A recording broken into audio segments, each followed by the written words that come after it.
But the new Bears Stadium is coming, and that means what's going to happen to this area?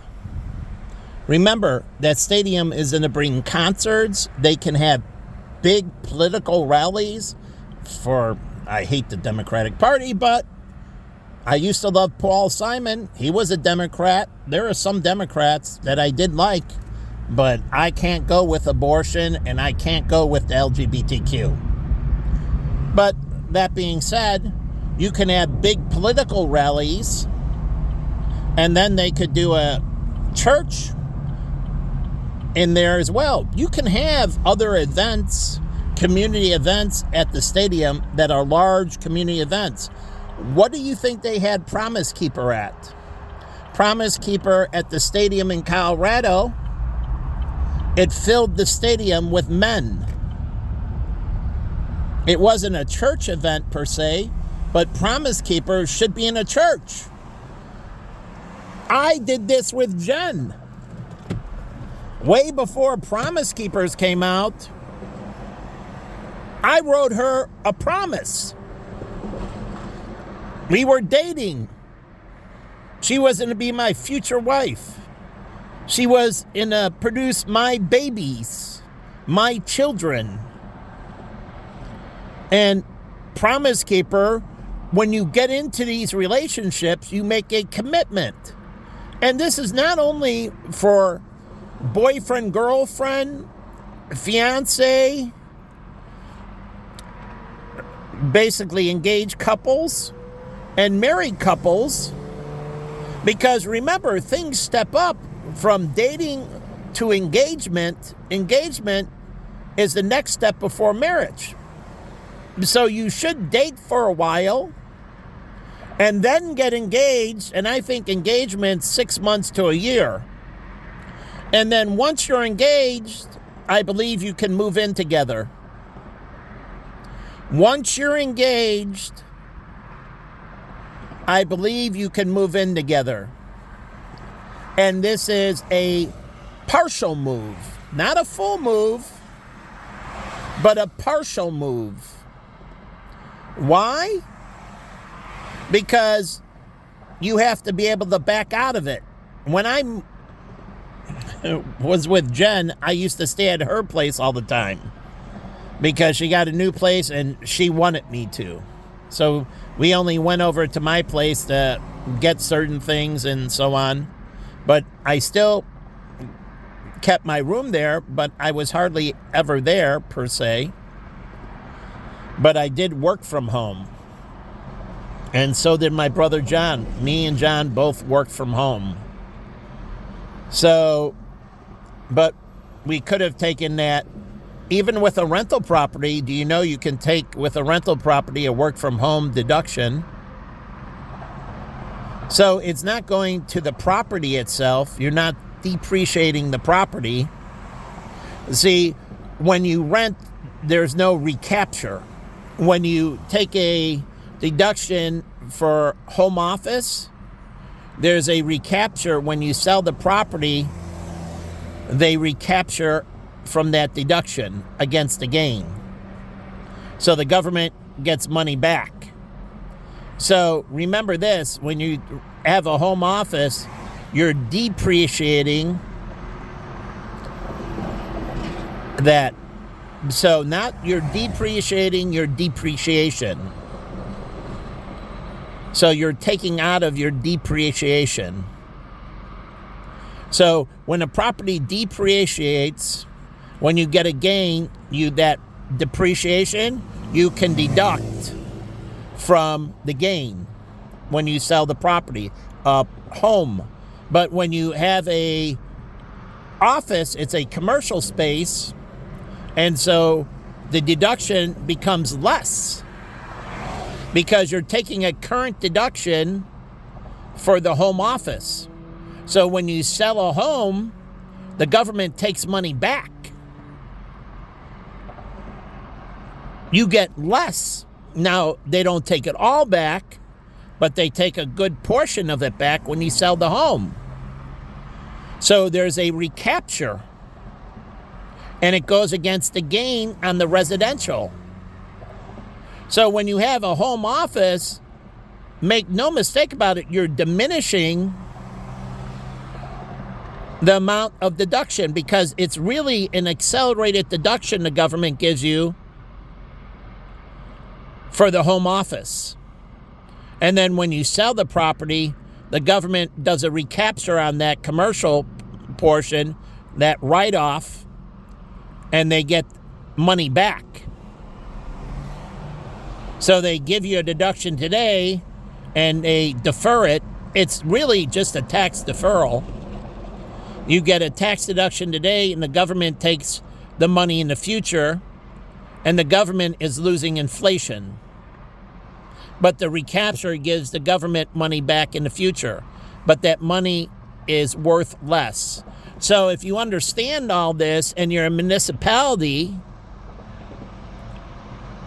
you have to understand how these things work, and that the government, when they give you these tax deferrals, like the traditional IRA and 401k, the only way the government wins, and this is the same with the property,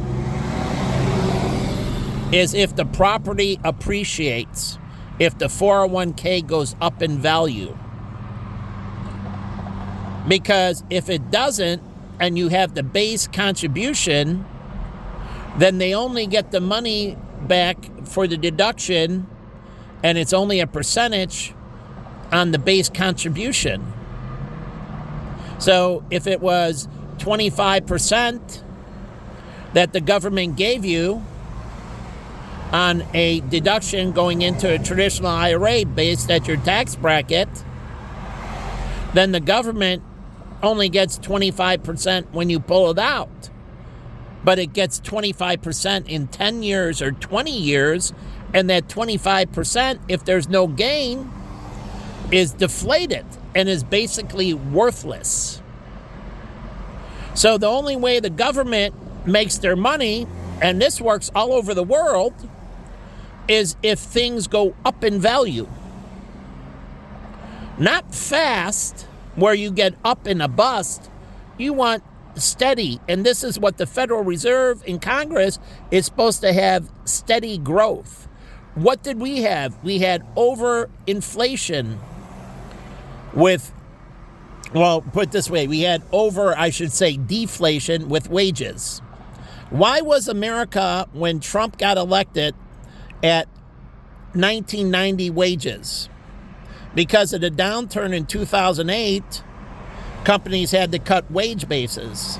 But before the downturn, the government was putting in too much labor supply, and people were pushed back in their wages with the downturn all the way back to 1990. Remember the tech bubble too.